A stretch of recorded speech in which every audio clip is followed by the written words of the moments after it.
Hey, everybody. Welcome back to The Collective. We have another fantastic show for you planned out today. Very excited. We got a first-time guest, Hunter. How you doing? Very I'm excited. good. I am Gonna, very much so I appreciate you guys having me. this is going to be awesome. I'm going to give you a chance to introduce yourself in a second, but I also want to say thanks to Seb and Julie for coming back. Julie, I think this is your fifth or sixth time? What? Too I many can't remember. almost. It's been a Yeah, few. it's been a And few. Seb, I don't even know how many times you've been on now. Way too many. Who cares? Too many times. Now, while I'm going through all that, I want y'all at home to do this. Like the show, subscribe to the channel, hit the notification bell, do all that good stuff. You get your emails every morning whenever we go live, which is, of course, every day. If you have any thoughts, questions, comments, anything at all, by all means, put them up in the comment section as we go through, and we will engage them throughout the show. Now, it is Coaches Week. Here we are, day one of Coaches Week part two, I guess. And I got some great questions. I got some great comments here. But first off, Hunter, give us a little 30, 45-second rundown who you are, where you come from, and all that good stuff. Yeah, absolutely. Background is strength and conditioning and human performance. Spent a number of years in Division I athletics at the University of Virginia and University of Wyoming.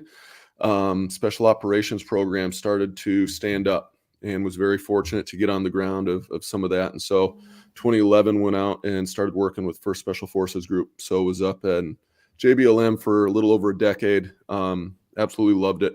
No desire to go back to athletics after working within special operations and GBs, and just fell in love with the community. And then was introduced to an organization that we were standing up. We're still kind of new. We're here in Northwest Arkansas, the University of Health and Performance, in which we are literally teaching and training people to become coaches. So to get to share what I love from a coaching perspective, a craft and profession I love very much, with the community they love. So it was the right fit. So that brings me to where we're at now. Yeah, short and sweet. Outstanding. I love it. Well, that is All right. fantastic. Just because I don't want to gloss over the fact that we've had some of your fellow or some of your peers over here on the podcast prior, and it's been freaking amazing to talk with those guys. So, I mean, you've got big boots to fill. You know what I mean? Good. Yes. No, it's our team and everybody involved is phenomenal, to say the least. And so, yeah, just excited to be here with you guys. That's awesome. This is going to be a good one. So I have a couple questions right off the bat. Any thoughts or questions from you guys before we dive in? Any are very good? All right. So I have a question from yesterday that we're going to hit first. And this is, I'm trying to remember his name. I can't remember it off the top of my head. But it was to you, Shaun, about the phase 1, phase 2, moving forward, the young guy that you were talking to. Oh, okay. The other day. Just I got to jump in front of this real quick to introduce what is about to go down, and this was completely unexpected. So this kind of came out of the conversation yesterday and the podcast yesterday, and so just as we were concluding the podcast, I'd already referenced in the podcast. I'd said I was talking with someone within the last 72 hours who was just passing through our town, because I didn't want to give too tight of a time constraint so people could identify who I'd talked to. And I didn't know this guy. He was just passing through town, said, hey, you got a minute? And so I linked up with him and I talked with him for 3 hours. I don't have 3 hours for anyone that I don't know, unless they're a cool person, unless I see potential in them, unless I think that the 3 hours that I'm going to invest in them is going to pay back tenfold, not to me, but to the community. And so I just felt what I felt, and I thought, this guy's going to get some of my time. And I didn't set my watch. I just gave my time, and 3 hours later, I jumped on my bike and I rode back home, and it was a good conversation. But through the conversation, a couple of things came up where he's just heading off to basic training, is all I'll say, and he'd had a couple of things that he hadn't clearly thought through in the sense of what he was about to enter into. And what I had to establish for him is, hey, man, you can have all the opinions in the world, and you can think that if this happens, then you're going to say no. But that ain't what you're going to do. You're about to, on day one, become a servant. And as a servant, you'll just be quiet. And for the first couple of years, you'll do your job. And your opinion, you can keep to yourself, because the system will tell you what your opinion is. And then once you learn whether your opinion is valid or not, then you can speak out. But right now, before you start day one, you can't start making branching decisions on, oh, if they tell me this, then I'm not interested in that. That ain't the way the Army works for the first couple of years. You've got to bite down on your mouthpiece, do your job, learn your job, form an opinion, and then let people know what you think after a while. But you can't on day one decide that I only want half a job. I only want 3/4 of a job. On day one, you're all in and you've got to commit.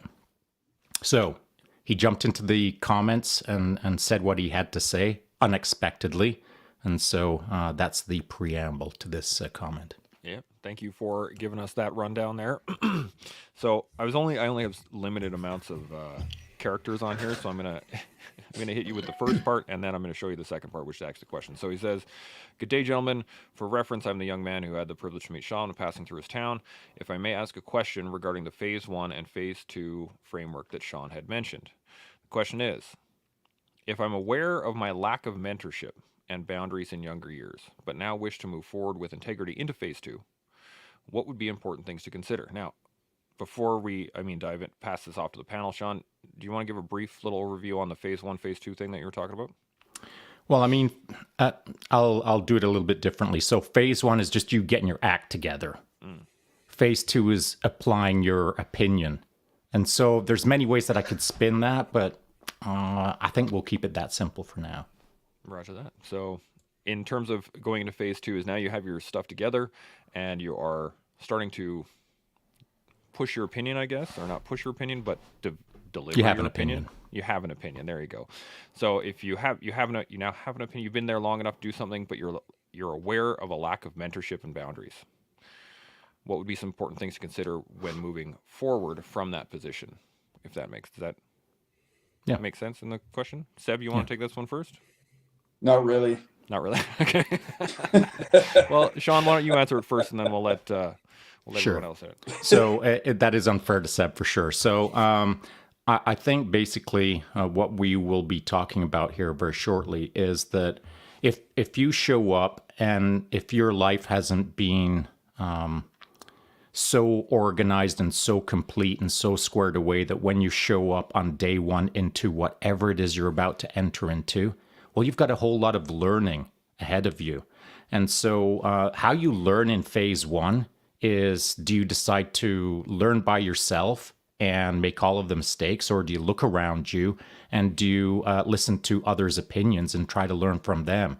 As you move through Phase 1 as an individual, learning what you need to learn, eventually you'll be looking at Phase 2. Phase 2 is where you are going to be delivering some of your knowledge, but seeking coaches that can add to your bare bones fundamental learnings in Phase 1, where you weren't being coached per se. You were just learning how to learn. You were just learning how to be a person, not a team yet, if that makes sense. So this individual had showed up with some experience from his previous lives, whether he was a farmer or whether he was whatever. He had some skills, but he didn't know anything about the Army per se, and he didn't have much to offer in the sense of a whole bunch of skill sets. What he did have was experience at his age. He's in his mid-30s and he's done some interesting things in his life. So as I told him, look, on day one in basic training, it's going to be really hard for you, man, at your age. But here's the upside. There's going to be a lot of 18-year-olds that are going to be looking at you for some wisdom, for some guidance that you've gained through your years before you decided to start polishing your boots on day one in the Army. So you have to get your act together really quick, because there's going to be young bucks looking at you for leadership. And if you don't have leadership right now, you better start figuring that part out lickety split, because on day one, it's going to start happening, whether you like it or not. So maybe that's something that we can talk about right away. I think so. Seb, I'm going to come back to you, though. What are you thinking?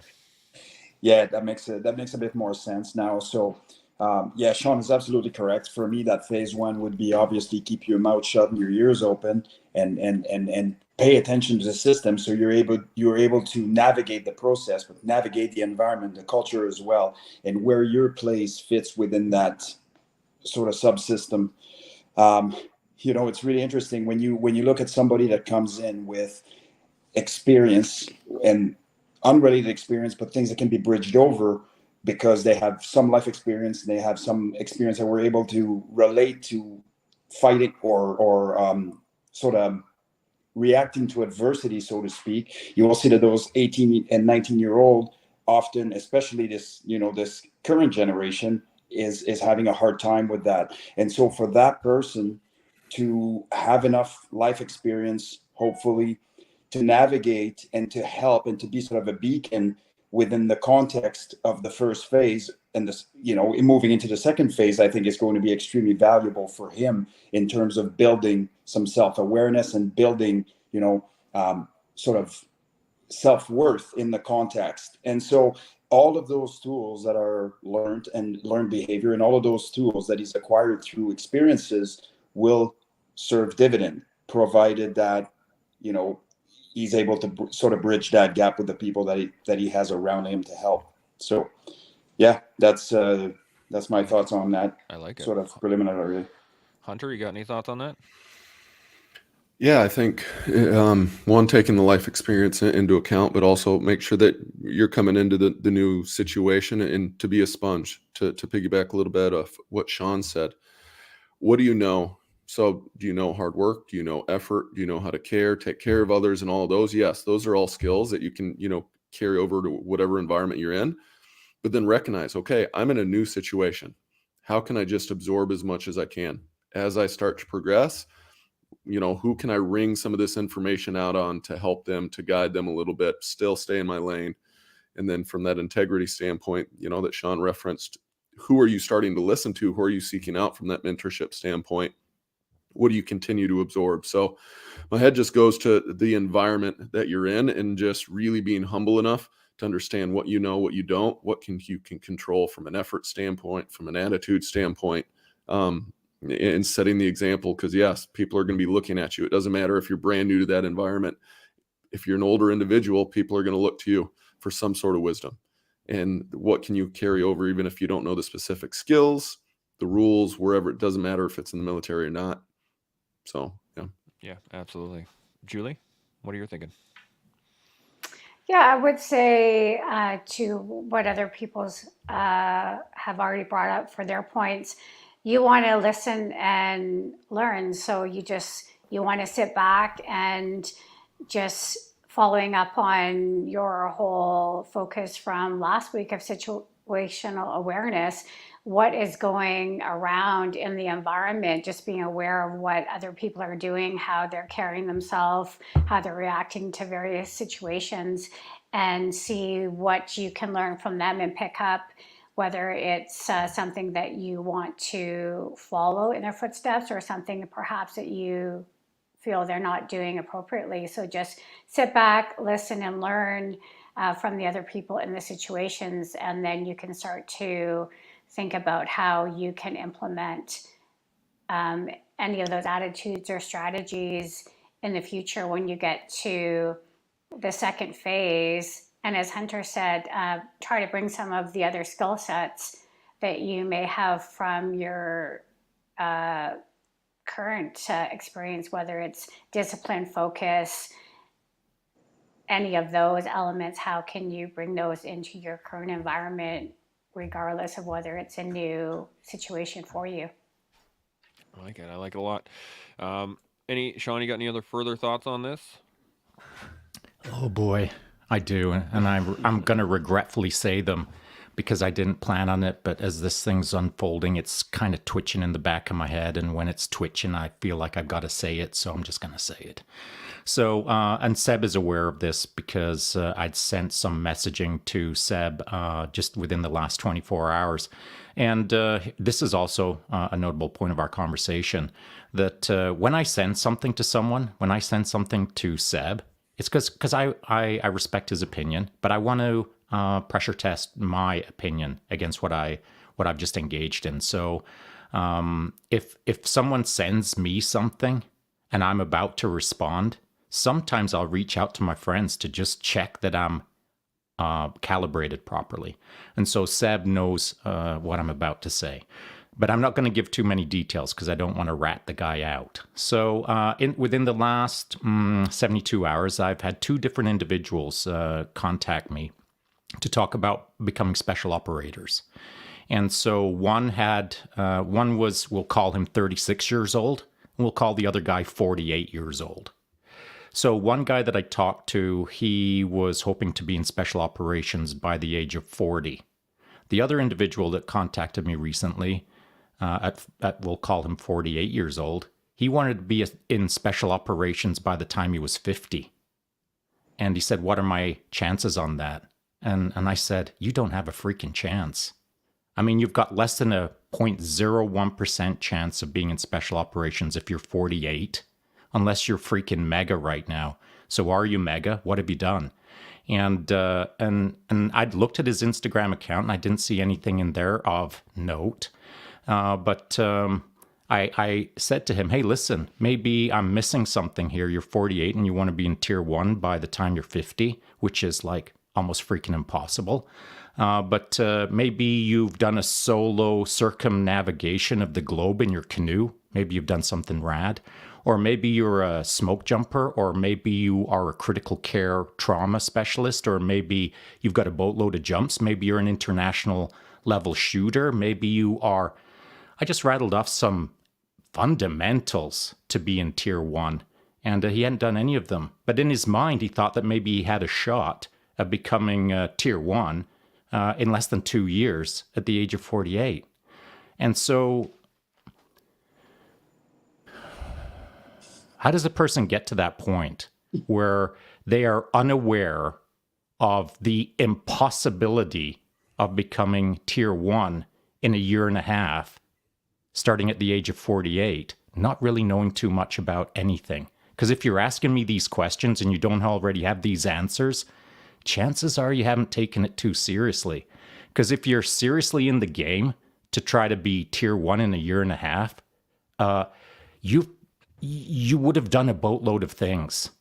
You would be a super freak right now to start day 1 in basic training to try to speed through it a year and a half into tier 1. I mean, it's insane to me, but it's illustrative because the individual who at 36 wants to be in tier 1 at 40 has kind of been doing some things. He understands where he wants to go and he started the process. Whereas the other guy totally missed the boat. And I mean, totally missed the boat. But in his mind, he thinks that he's got a shot. Well, I'm now going to inject some reality. I've already injected the reality. And so are we failing as coaches sometimes?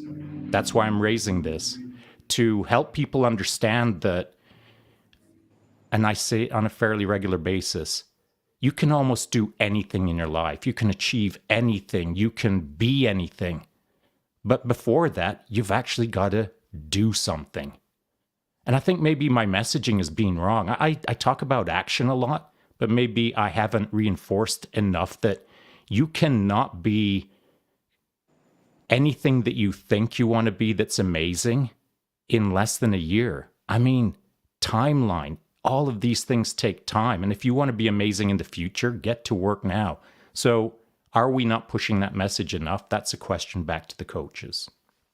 That is a heck of a question. Let's go down the list here. Hunter, you got any initial thoughts on that?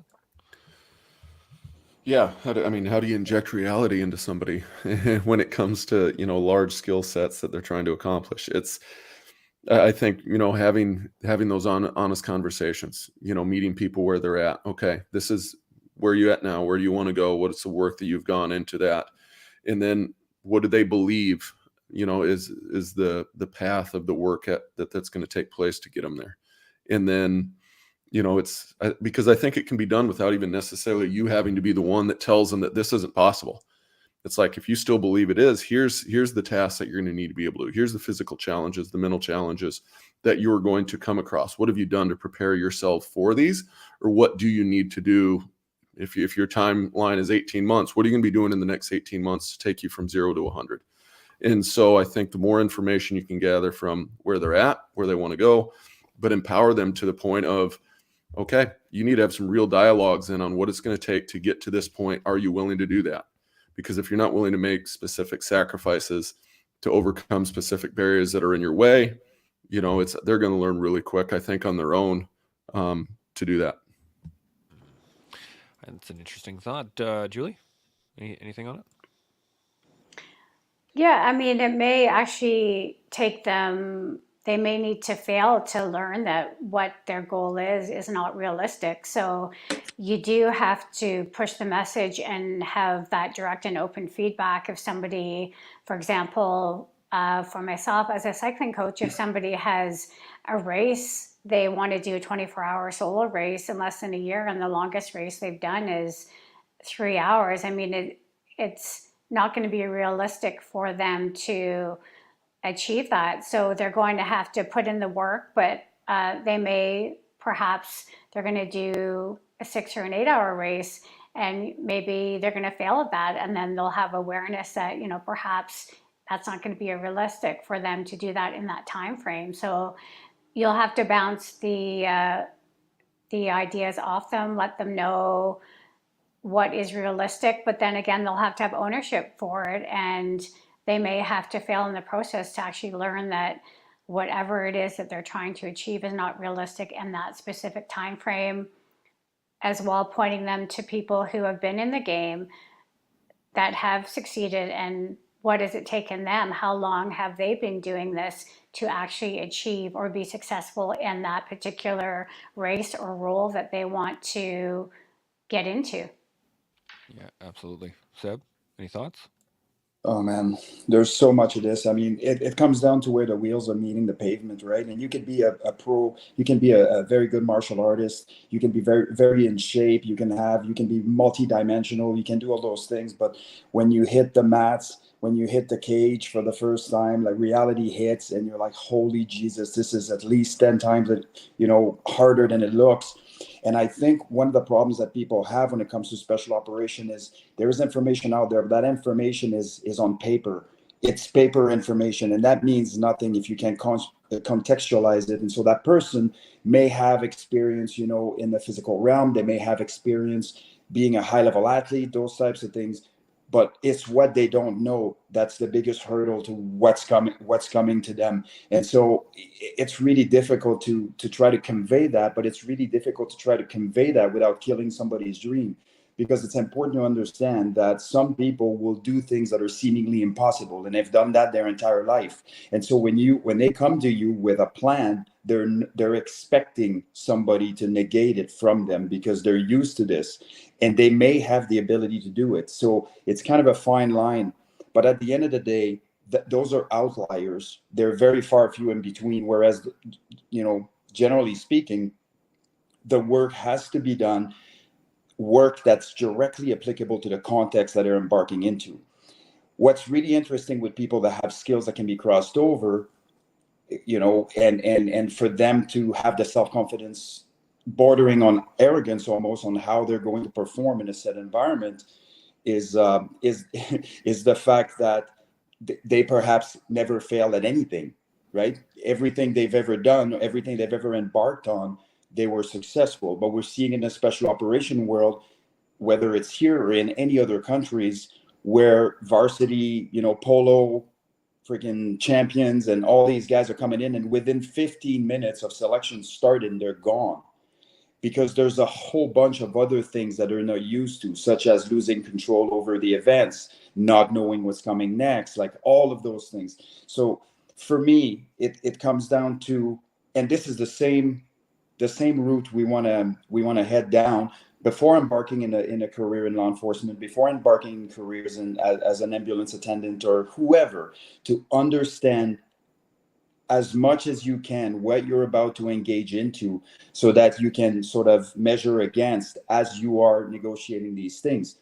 And I just think that it's actually sort of disingenuous and insulting, quite frankly, to the tier 1 community to have somebody that's never done anything at all in that realm to even contemplate having the ability to do it on such a short timeline. And if they had the ability to do it, you better keep your mouth shut on that, because that's going to bring to bear another aspect of your personality that may or may not be conducive to a team environment.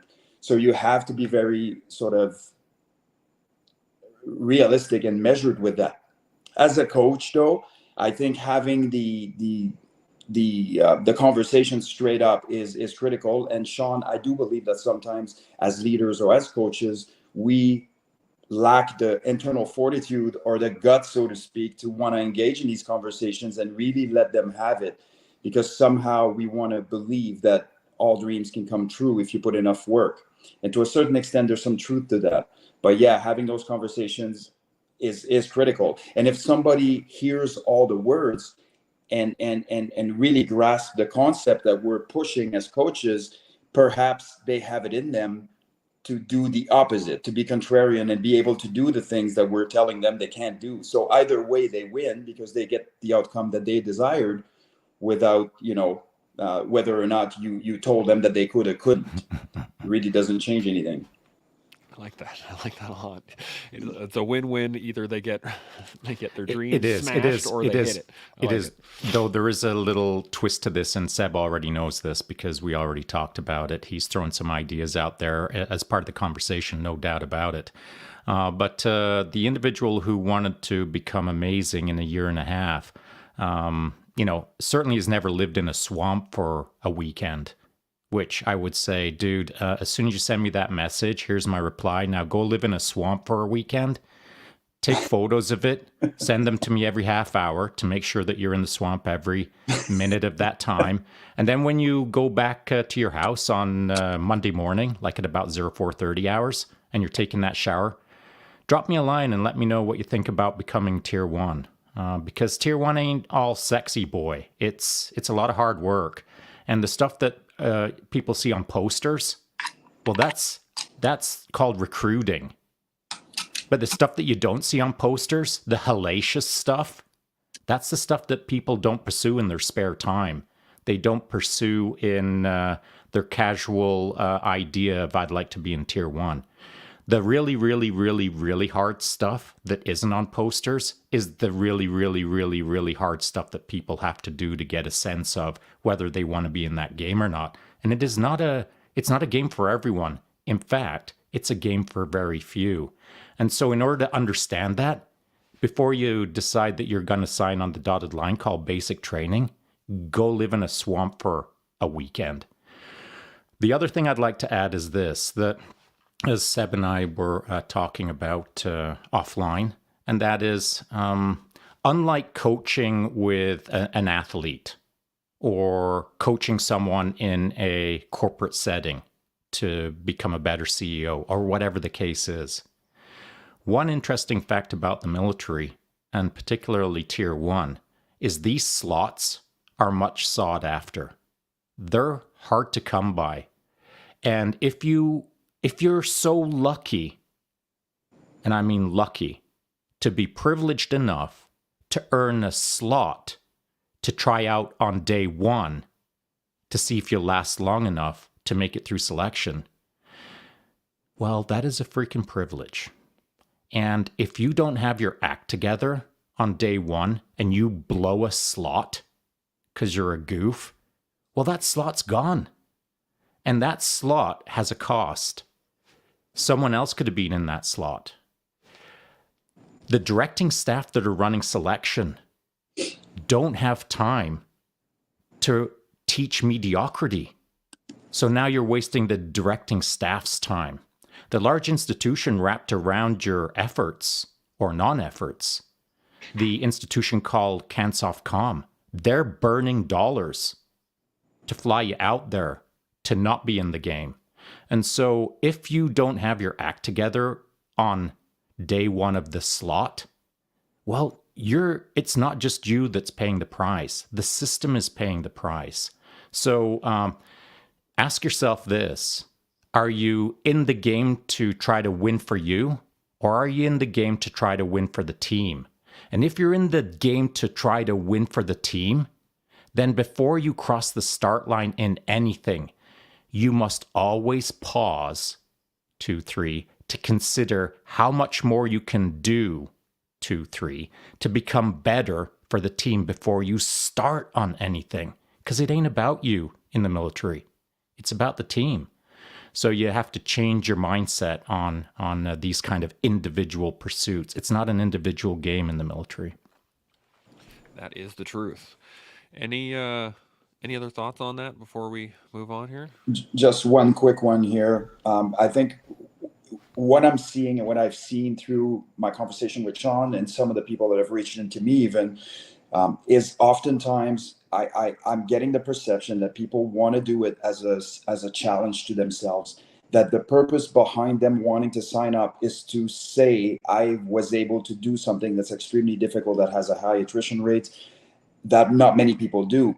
The problem with that is if your purpose isn't tied in solid, as soon as there's any adversity going on, you're going to start questioning your life choices. And if your purpose isn't, if your activities or your endeavors are not tied into your purpose, concrete in stone, you are absolutely not sticking to them. By the time you're 3 days in and adversity keeps increasing, you're going to talk yourself out of there in no time and drop on request. And so you need to have, what is the actual underlying purpose behind you wanting to do this? And it better be solid and adaptable and flexible so that you can always remember what the end goal, the mission is. And if it's not bigger than you, you're not going anywhere. I like it. Hunter, do you have a thought as well? Yeah, I mean, I think Seb just hit the nail on the head. If somebody has to have their why, if you don't have your intent and everything behind it, yeah, when adversity hits, when you get punched in the mouth, yeah, stuff's going to go awry. And so, but I think the respect portion that Shaun brought up is, yes, you can have all the intangibles. I've worked with guys and I've seen people train up for different selections, and you can have everything on paper and everything can be great. But if you don't have maybe specific the amount of experience, if you don't have the right deployments, you don't have the right background behind you when actually things matter, opposed to all the stuff on paper, that trust, the overarching value, why you're there in the first place. There's so many more things that go into that. So, I mean, yeah, the layers that can go into getting through selection, even getting to a selection in the first place. Man, we could do hours on that alone. Yeah, and we could, and we probably have, or Yeah, probably will. and we have in the past, and we should do it more, because you're right on the money, Hunter. The levels to the game is almost, and I've never thought of it this way, so thanks. The levels to the game are deep in order to play a deep game, and tier 1 is deep. And so if you're showing up with a thin veneer, not just on paper, but inside of you, a thin layer of that one level, forget about it. Maybe drive the bus. Don't try to be a tier 1 operator. And I'm saying that straight up, because the levels to the game are immense just to show up to the start line. And then as you go through selection, oh my goodness. And then once you get your badge, if you have the privilege of being badged into a tier 1 unit, well, guess what? That ain't the end of the race. The freaking race just reset. And now it's day 1 on you're the noob. And now you're proving yourself. And years later, you're still the noob, trying to earn your seat every day. And so the levels that you got to bring to the game are appropriate to the levels of the game that you're going to play. Yeah. Julie, did you have anything to add on to any of this? The only thing I would add is it's all about your mindset. So, as others have said, if you don't have a strong mind and the reason why it is that you're doing what it is you're trying to achieve, you will quit in the hard times, whether it's the weather, when you're tired, when adversity hits. So you have to be squared away mentally. You can be as physically prepared for any challenge that you want to, but if you're not squared away with your mind and the reasons you're doing it, you will fail and you'll quit in the hard times. Absolutely. Now, excuse me. And we have I got a bunch of comments here that I want to hit on. But anything else on that before we move on? Shaun, you're muted. Comments. All right, let's do it. All right, so right from the beginning, Winterstorm jumps in here. Belated good morning, everyone, and coaches. Good to see you, Winterstorm. Clay, good to see you, brother. He says, "Are you mega stealing that one?" John Minari says, "Morning, everyone. Seb, don't like your new camera angle. Can't see all your through dart kid, and your slack and idle posture is killing me." But he's just teasing. And then this just came in from this past little comments here. He says, "Damn right, Shaun. I totally understand the weight of all behind me and in front of me who gave and invested in me. for me to be even invited to phase 3 selection. 100%. Satch jumps in here. He says, I suspect people want to be part of Tier 1 without any concept of what that means is likely for status purposes. I was one of those guys. Go test yourself before slowing others down. John jumps back in. Oh my God, I want to smash the like button. Where is it? We got Clay jumps in. Most people who want to become Tier 1 don't make it through basic training. Expectations versus reality. He says, in my experience, or Satch says, in my experience, the why is far more superior than any skills someone may have. That's in relation to a question that I'm going to hit on in a second here. And Clay jumps in, finding the why behind the want, an honest why. I agree with Satch and the crew. So the question that they're talking about is from Winterstorm, and he asks, as coaches, do you find that someone with a strong sense of why more successful than someone with a strong inherent set of skills? Which I think is an interesting question. So I'm going to pick on Julie. What do you think?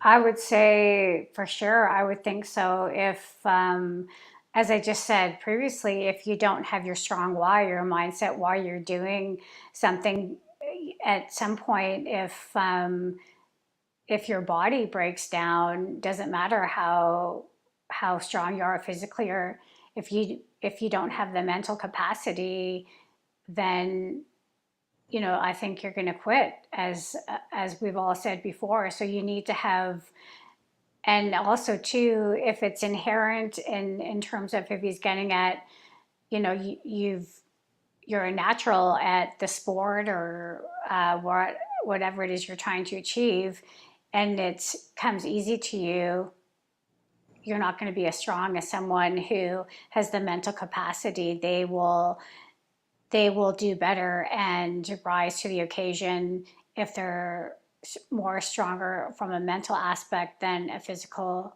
standpoint, in my opinion. I like that. Seb, any thoughts on this? Mm-hmm. Yeah, one of the big misconceptions is that the stronger you are, the easier it will be. That is not the case. The stronger you are, the more you're going to get pushed. And so the goal is to gut check people to see what they're made of from a mental standpoint and an emotional standpoint. So drive into the person that shows up in much better shape than the other person, doesn't have a why. I have seen people show up seemingly made of granite with incredible, sports curriculum and all kinds of achievements and endeavors and name it, not knowing where they're there in the first place or not being tied into a strong sense of purpose or why, leave, on day one. Whereas you would look at somebody that right from the start we had looked at and be like, I'd be surprised if this guy is here by lunchtime. And at the end of a 16 weeks or whatever it is, that person is still there without the physical tools, without the athleticism, without, just having the bare bones minimum to be able to do the minimum, but their mind is unbreakable. Right. So I do believe that your why is way more important than any skill set that you can have. But if you have a skill set and a why, now you're talking. Absolutely. Hunter, you got any points to add? Yeah, I'll always, as a coach in multiple, just different in realms that I've been, I'll always take a why. Viktor Frankl, man's search for meaning. Those who have a why can bear with almost any how. And so when you're looking at people, especially in a selection process, when things get hard, when those things are, those skill sets that they have, and those skills have gotten to where they are now, and they might not be the same skill sets that they're needed to get them where they want to go. And if they do not have that why when things get hard, it's really easy to break. So it's all, strong sense of why. I'll always take that in regards to that, because when it comes to crossing that finish line, they'll do what it takes compared to already making preconceived notions based off what they've got. I love it. Shaun, anything to round off the table? I do. I think it's all been said by the panel. I'd like to add this one more piece.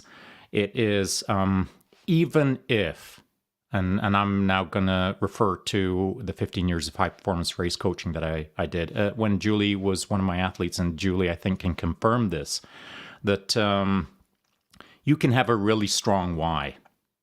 In fact, you can have the strongest why in the world. But once you're into a system, you're going to be tested. That why will be tested. And if I'm your coach, your why will sometimes feel like it's not enough. Because I like turning up the heat. I like making people really uncomfortable. I like exposing themselves to themselves. And so sometimes it takes a little while, but everyone eventually that I've worked with will start questioning their why. And that's exactly where I want them to be, to reinforce their why, for them to understand that their why that they wrote down on a piece of paper actually is attached to some blood, sweat, tears, and discomfort, where they are questioning their why. Then I know I'm doing a good job. Because when they come out the other end of that why, their why just got rock solid. And now it doesn't matter what happens in front of them. I've coached Julie through a number of world championships and 24-hour solo races and whatnot. Her why was strong from the get-go, but she was tested through the fiery depths of hell with me as a coach. I set a standard that is hard to achieve. But when someone achieves it, they feel pretty proud of their efforts. They feel pretty good about themselves as a person. They feel like they've done what it takes to get the thing that they wanted. So there's a why, for sure, but it has to be closely associated with a standard that needs to be met as a bare minimum, as a launching point for we're only going up from here. I love that. I love the little smile that Julie had on her face as you were talking. She was pretty awesome. Any other thoughts on this before? I think we got time for one more question, but if we're good to go. All right, let's move along here. So we got a question from Alex Sidney. He sent this one in. It was the first question we got when I put out the call for questions. So I'm looking forward to this one. It's more of a technical question on training. So I'm looking forward to hearing your guys' opinion on it. Hey Chance and hey Shaun. My question for the Coach Week is the following. Last year I started training for Special Forces selection, but I was training 6 days per week, and I did that for an entire year. But my progress was definitely a lot slower than when I stopped following that program and I started training by myself 5 times a week. By adding 1 additional rest day, I saw a lot more results. So when should I decide to increase my number of training days back up to 6 days? Or should I stay at 5 days? Or should I even reduce it to 4 days? Would be a fascinating question to hear all the coaches debate. Take care. Peace. Bam. So that's cool. That's a good question. I'm going to start with Hunter. What do you think? The age-old answer of it depends. It depends on what is this person measuring success by. Their ability to recover, to do specific tasks. If it is up to, if they are training for a selection process, then at some point you have to be able to handle 4, 5, 6+ days of training. You have to increase that work capacity. But I mean, it really just depends on if you can get away with 4 days initially, great. But what's being measured? What is the standard that you have to cross, that you have to prove in preparation for that? So, I mean, I think there's so many underlying answers that goes into why you would need to do more, why you would need to do less, because what is going to be asked of you in regards to building, if it is selection, you have to show some resilience. So you got to go in healthy, but at the same time, you have to have the work capacity to be able to endure day after day. So to answer that without all sorts of answers being given from an information standpoint, it just really depends on what you're measuring success by and what the task that you need to accomplish is. I like that. It's been kind of the standard answer for a lot of questions. Seb, what do you think?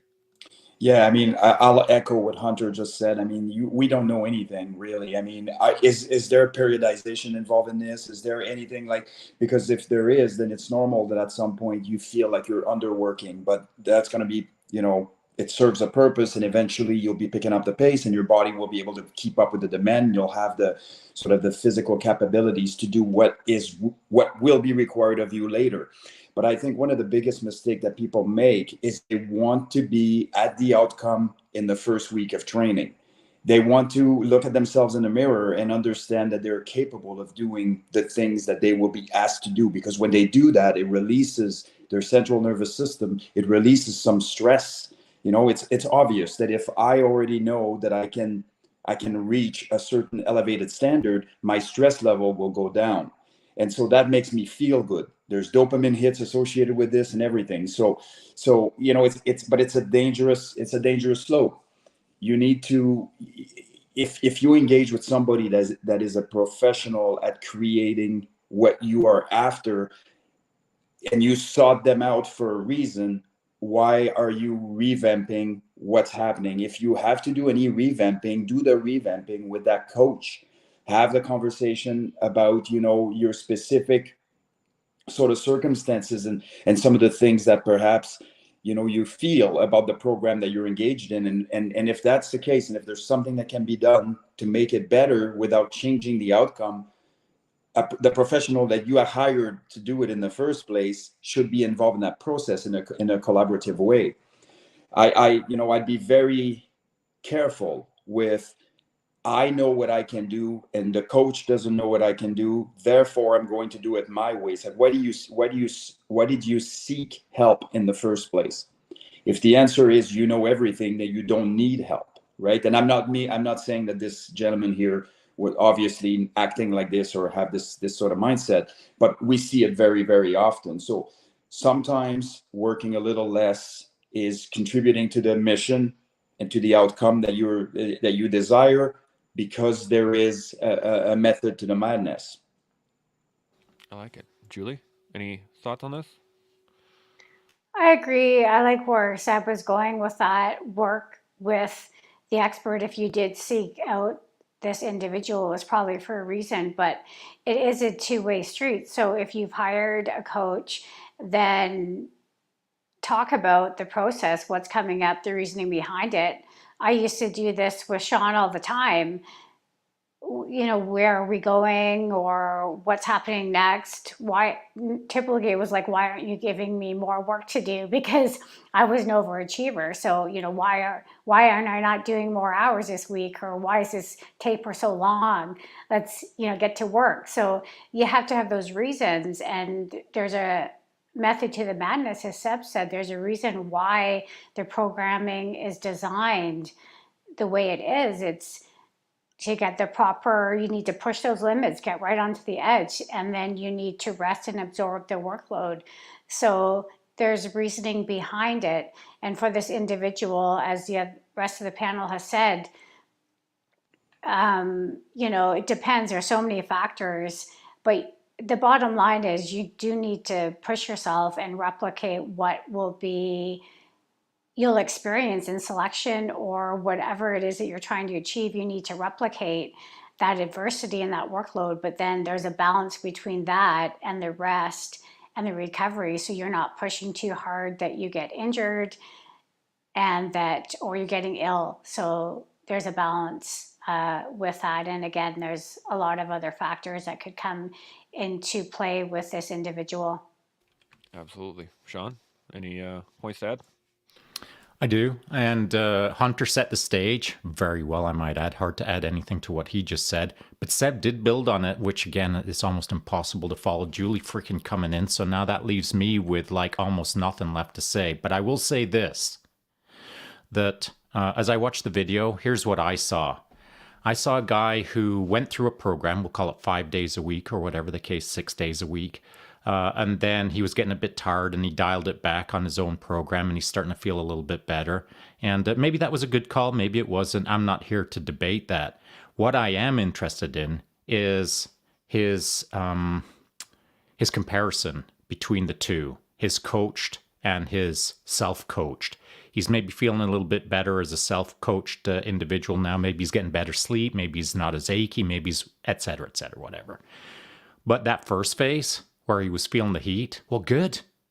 Because guess what? It's no small undertaking to go into special operations. It's no small undertaking to enter into a 24-hour solo mountain bike race. There's lots of things out there that are super duper hard. And we've been talking about mindset as critical to the process. And so I feel that you are best served by the first coach who was making you feel a bit uncomfortable. Maybe you weren't recovering fully as you would like. Because That's psychological now. That's where you need your strength the most.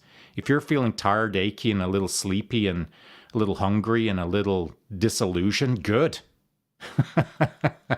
Good, you're on the right track. And as long as you're with a professional coach who has your best interests in mind and who has been in the game long enough that understands how to protect you against true damage, physiologically, psychologically, and emotionally, then hang on for the ride. You've got a coach who's pushing you, good. Because if you're feeling like this is all a bit too much from this guy or this girl who's coaching me, you're in the right spot if you want to achieve greatness.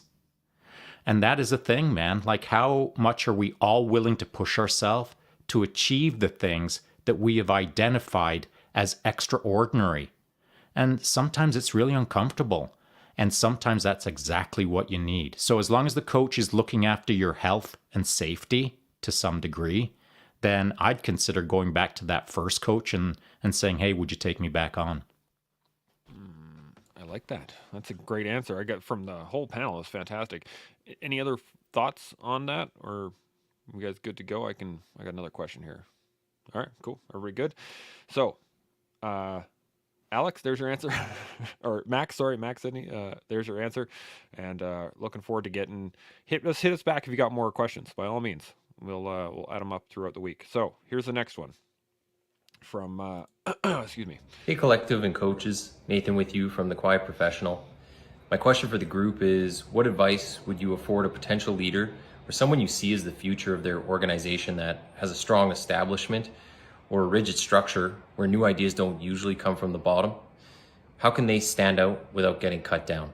And thanks for doing this, collective. Another great question. Seb, I'm going to put you on the hot seat. Mm-hmm. What do you think? Yeah.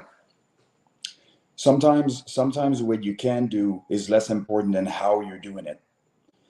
And so, I think very few people optimize themselves as individual to have the ability to negotiate external factors. So when I look at leaders or developing leaders or somebody that has leadership potential, I would let them know that, but I would also lead an introspection into their own mind for them to optimize themselves as human beings before they go out. So for example, perhaps that person has a lot of leadership potential, but they're struggling with some insecurities. They have, a variety of different things that could impede with that. And that can be problematic when they communicate with other people. If I feel threatened, I'm now reacting a certain way, I'm creating an issue. Now, we're not talking about organizations where everybody who's better than anybody gets cut down, because those organizations do exist. There are certain places in the world where if you are good and you are going to get cut down, right? So, but also I suggest to you that if you work for an organization that like that, why would you want to be a leader there anyways, right?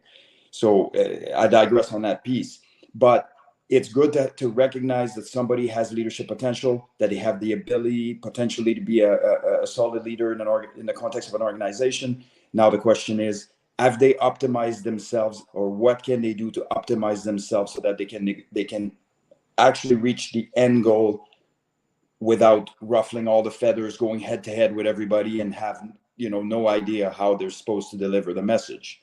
That's often where leaders or potential leaders fail. I like it. Hunter, what are your thoughts? Yeah, I think identifying, it sounded like this person was referencing somebody who, had some rigid guidelines, whether it's a mindset. And I think this ties into so many of the other questions that we've seen today. Mindset is obviously everything. What has gotten them there? Why are they in a position to be able to become a leader in the first place? So identifying and communicating, like, what are your set of skills? What are the things that have allowed you to be successful? Being able to have honest, constructive feedback for them.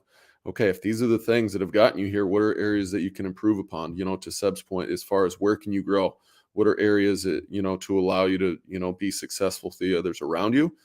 And then are you willing to go into whatever that new role is and, be observational initially? So even going back to that phase one type mindset, to be able to now, even if I was in a position before, I've been identified as a leader, somebody that can step into this, can I at least go in put myself in that situation to work for others, but still learn from the environment. So it's, I think there's a lot of things, but that mindset, that especially a growth mindset that comes with being able to, this is what I've got. How can I continue to improve based off the situation, tying in the skills I've got, identifying the areas that I need to work on. Yeah, the never-ending process of trying to improve. I like it. Julie, you got any thoughts, Ed?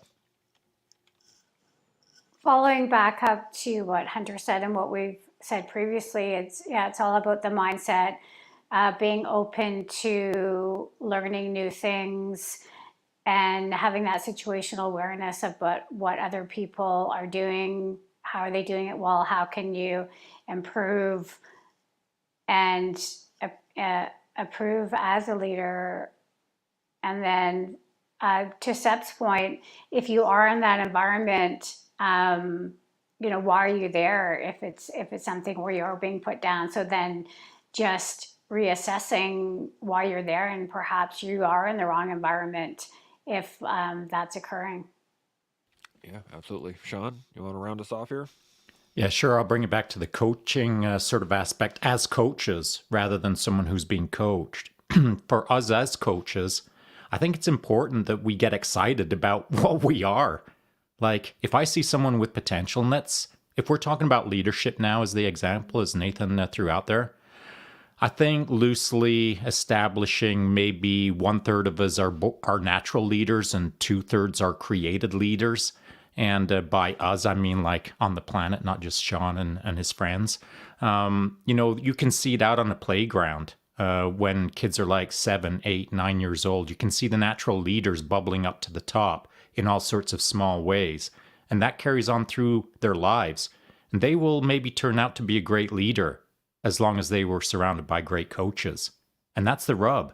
All of this natural talent that you can identify within an institution at an early phase in that individual's career, it's important that we keep our eyes open.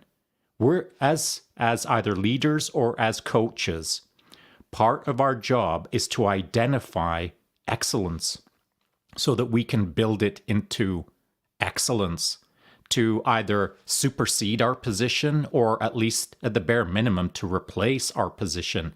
If I'm a good coach, I want to create more good coaches because one day I'm going to die. And then Julie Kelly is going to be freaking mega. And so it's our job to replace ourselves. And so if you see talent, get to work making it talented. That would be my point. I like that. Any further thoughts on that at all? Last level of competence, right? Shared competence. That's succession planning piece is critically important. And a lot of people see this as somehow, endangering them or jeopardizing their own journey or whatever the case may be. Make no mistake about it. That's being proliferated. What is the end goal here? Like you're talking about legacy and everybody's very quick to jump on the legacy bandwagon.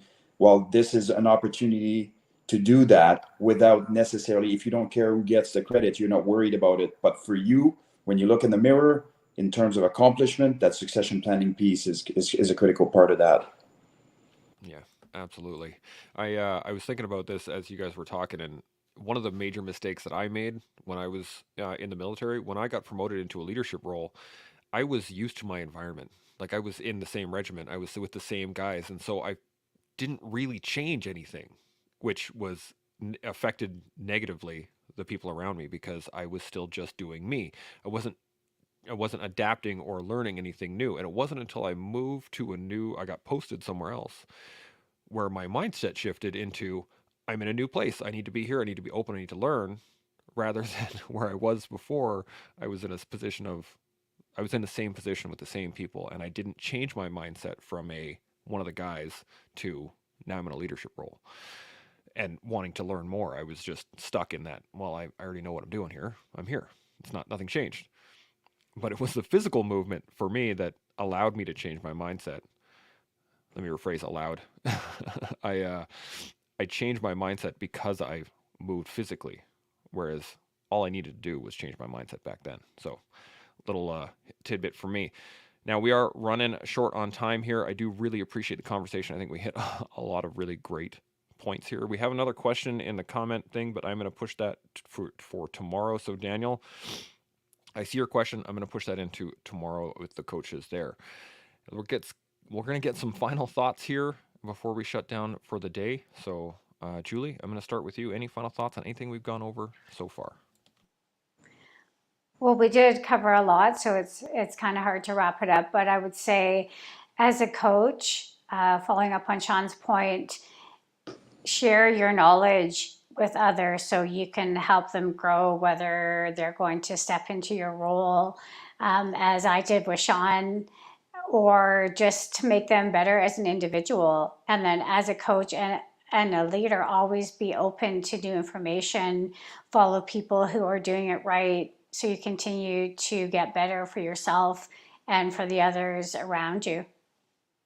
Absolutely. Hunter, any final thoughts? Yeah, it's the mindset piece has been overwhelming, I think, today, and rightfully so. The two, always control what you can, attitude, effort, having that growth mindset, going off what Julie said, is never stop learning, whether that's finding a mentor, creating the environment for yourself. But man, always look to get better, because you never know who's watching. You're creating other coaches, whether you like it or not. And so, yeah, it's control what you can. I love that. You're making coaches whether you like it or not. I love that line. I'm going to steal it for sure. Seb, any final thoughts? Yeah. The propensity is to over rely on knowledge, skills, and ability without having applied this knowledge, skills, and abilities in the context that you are pursuing. So to Shaun's point earlier, when first of all, it's an insult not to do the research on what it is that you are doing, but also you should have a very somber or rather a very modest look of what you can bring to the game in the new context that you're about to embark on. So my suggestion is find something where you can put the wheels to the pavement so that you understand and you get a bit of a reality check of what is going to be required, so you don't act with your knowledge, skills, and ability in a sanitized world where you're not going to be able to operationalize your skills, knowledge, and abilities. Go test yourself in the context. I like it. Shaun, final thoughts? Yeah, my final thought has got nothing related to the subject, funnily enough. My final thought is this.